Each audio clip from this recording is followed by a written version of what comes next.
सुप्रभात बच्चों, एक बार फिर से हम लोग उपस्थित हैं 10वीं कक्षा के लिए एक टॉपिक लेकर व्याकरण का, जिसका नाम है रस।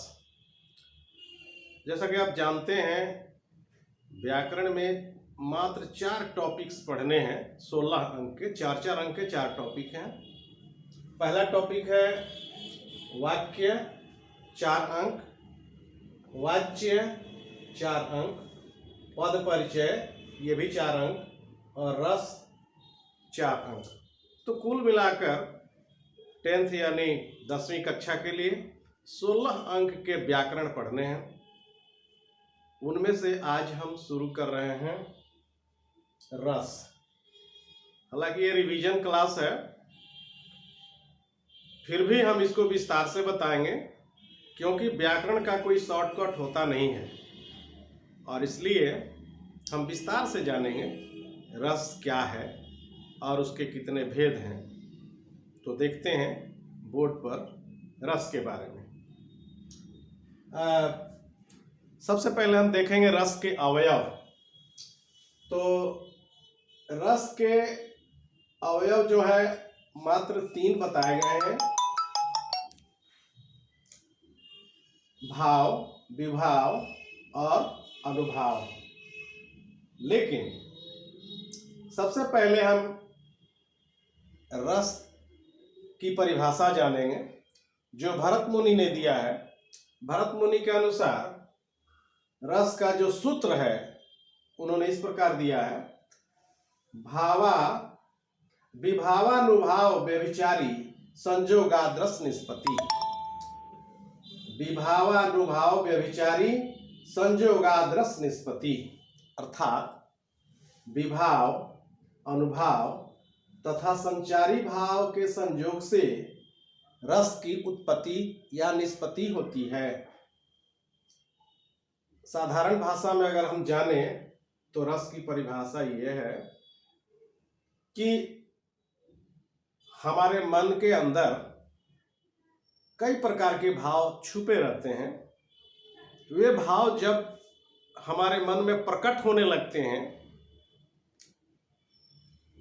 तो उन भावों से कई प्रतिक्रियाएं उत्पन्न होती हैं और उसी को हम रस कहते हैं। रस आप कहें तो इसको कहेंगे काव्य रस। वैसे तो रस अंगूर के भी रस होते हैं, सेब के भी रस होते हैं, संतरे के भी रस होते हैं, लेकिन उस रस से कोई संबंध यहाँ नहीं है। यहाँ हम काव्य रस पढ़ रहे हैं, कविता का रस पढ़ रहे हैं। तो काव्य रस में कई बातें हैं। सबसे पहले रस की जो उत्पत्ति होती है उसमें सबसे पहला जो इसका कारक है वो है भाव। भाव क्या है?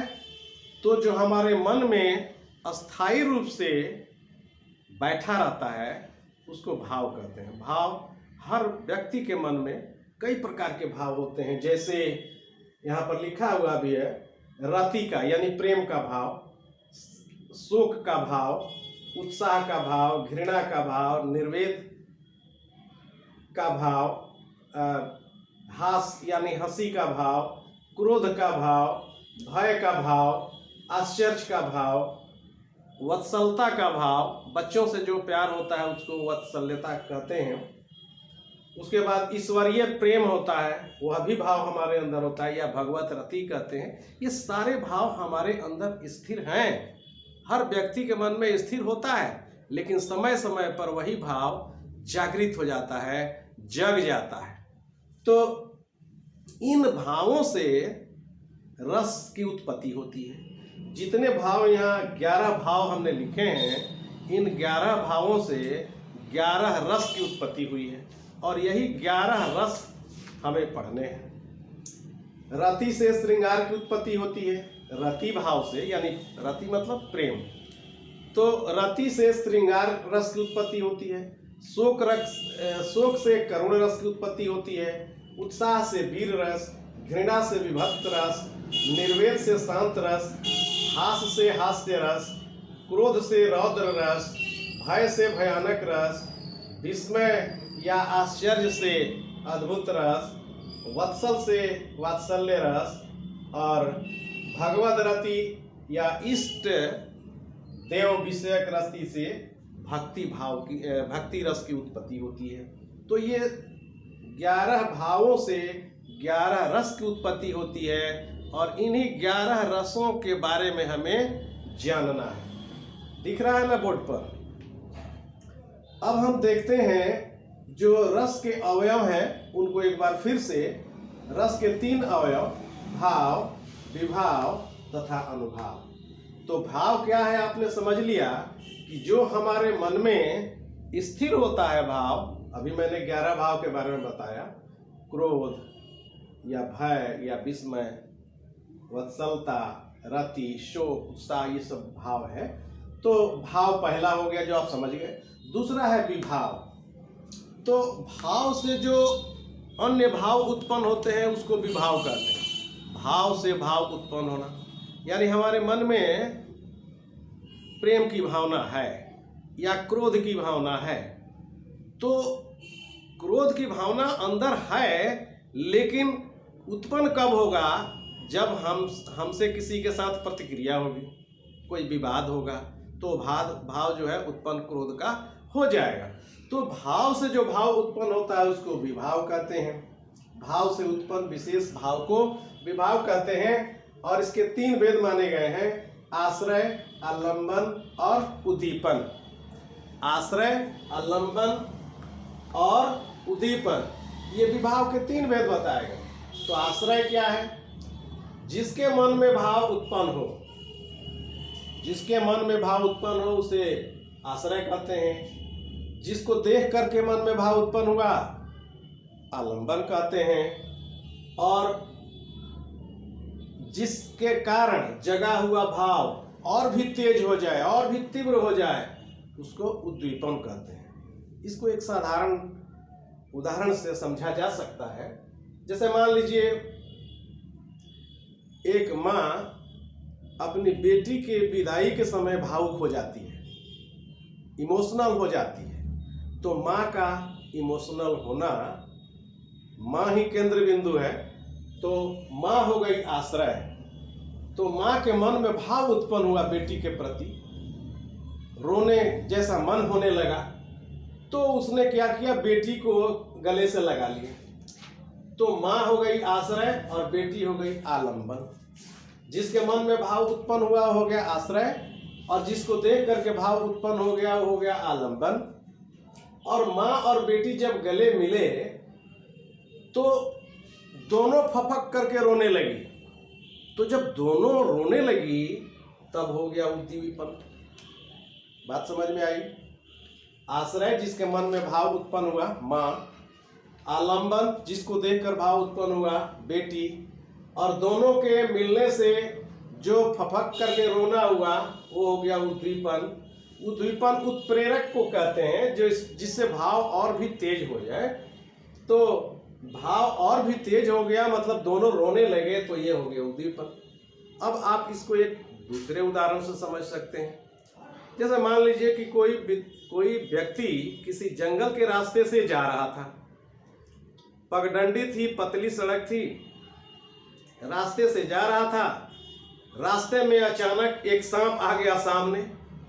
तो जब सांप सामने आया तो आदमी एकदम से थमक गया, रुक गया, और रुकने के बाद से वह थर-थर कांपने लगा।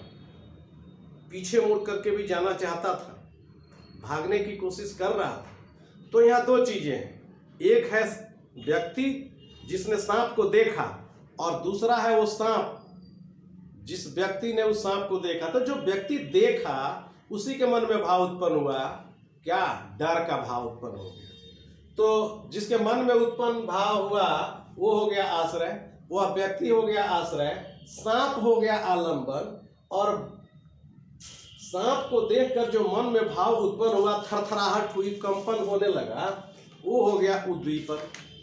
तो आप आश्रय, आलंबन और उद्दीपन हमारे समझ से समझ गए होंगे। और तीसरा जो भाव है उसका अनुभाव, यानी आश्रय के द्वारा की गई चेष्टाएं अनुभाव कहलाती हैं। व्यक्ति ने सांप को देखा, थर थर कांपने लगा, पीछे मुड़कर भागने लगा। तो थर थर कांपना, पीछे मुड़कर भागना, ये हो गया अनुभव। ये तीनों बातें हो गई। भाव जो हमारे मन में पहले से बैठा रहता है, सुषुप्तावस्था में रहता है। विभाव, भाव से जो उत्पन्न होते हैं भाव, उसको विभाव कहते हैं। और अनुभाव, आश्रय के मन में जो चेष्टाएं उभरती हैं, जो क्रियाएं करने लगता है, उसको कहते हैं विभाव। अब यहाँ विभाव के 3 भेद, आश्रय, आलंबन और उद्दीपन।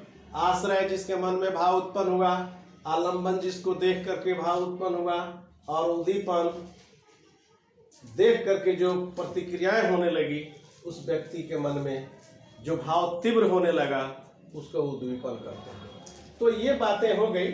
और अब हम देखेंगे ये अस्थाई भाव से किस किस रस की उत्पत्ति होती है। तो पहले बताया जा चुका कि रति से श्रृंगार रस, शोक से करुण रस, उत्साह से वीर रस, घृणा से विभत्स रस, निर्वेद से शांत रस, हास्य से हास्य रस, क्रोध से रौद्र रस, भय से भयानक रस, विस्मय या आश्चर्य से अद्भुत रस, वत्सल से वात्सल्य रस, और भगवद रति से भक्ति रस। ये 10-11 जो रस हैं, इन्हीं रसों को पढ़ना है। तो अब हम इन रसों को बारी बारी से परिभाषा के अनुसार देखेंगे और समझेंगे कि कौन सा रस कैसा होता है। तब तक के लिए धन्यवाद।